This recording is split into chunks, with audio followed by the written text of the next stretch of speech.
एक बार ठाकुर जी गोविंदास से बोले, ए गोविंदा, बोले हाँ मेरो दाल बाटी खावे को मन हेरो है, तो दाल बाटी चूरमा।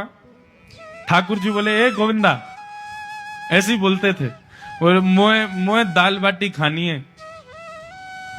गोविंदास बोले 56 भोग बनते हैं रसोई में, अपरस में मुंह पे पट्टी बांध करके महाराज रसोईया बनाता है। अपरस में यमुना जी का जल आता है वहां से, वृंदावन से, उसके जल में सुंदर प्रसादी बनती है। इतने सुंदर शुद्ध भोजन को छोड़ के यूं कह रहे दाल बाटी खानी है। ठीक है मैं आज बोल दूंगा रसोई घर में बनवा देता हूं। बोले ना रसोई की ना खानी तो, बोले तेरी कदम खंडी में आऊंगा। गोविंदास जी जहां बैठ करके भजन चिंतन करते थे, मंदिर से थोड़ा दूर था, सुंदर वन था गिरिराज जी में। बोले मां आऊंगो और वहीं पे तू कंडा, वही गोबरी कंडा में बना, और कंडा में बना के तैयार कर, मैं आऊंगा वहीं खाऊंगा। गोविंदास जी बोले यहाँ सब लोग आपको मंदिर में पूजने आते हैं, आप यहाँ पे भगवान हो, ऐसे कहीं खाने पीने आओ। बोले कोई को पता थोड़ी चलेगी, मैं आ जाऊंगा, तू चिंता मत करे, तू सुन तैयारी कर ले, आज मैं तेरे यहाँ आके प्रसाद पाऊंगा। गोविंदास जी चुपचाप मंदिर से भाग गए, किसी को बताया नहीं। किसी को पता थोड़ी कि ठाकुर जी ऐसे बाहर भी चले जाते हैं, सबको लगे अंदर ही रहते हैं ये। गोविंदास जी दौड़ करके गए, बढ़िया कंडा में बढ़िया उपले उपले लगा करके महाराज बाटी बनाई, दाल चढ़ा दी, सुंदर ठाकुर जी आएंगे पाने।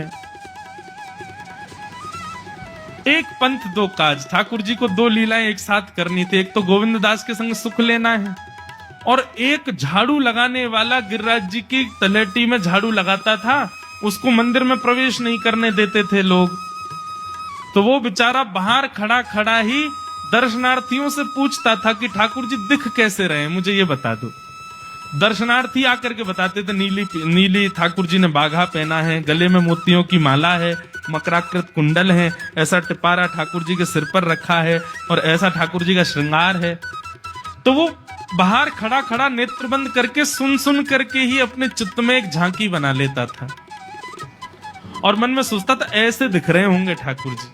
पर रोज प्रार्थना करता था, नाथ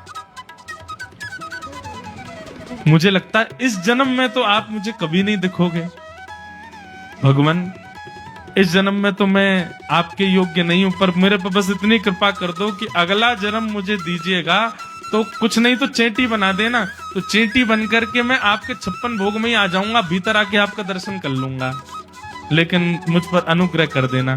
ठाकुर जी उसके इस भाव से इतने रीझ गए। गोविंद दास को बोला था कि दाल बाटी खाने आएंगे,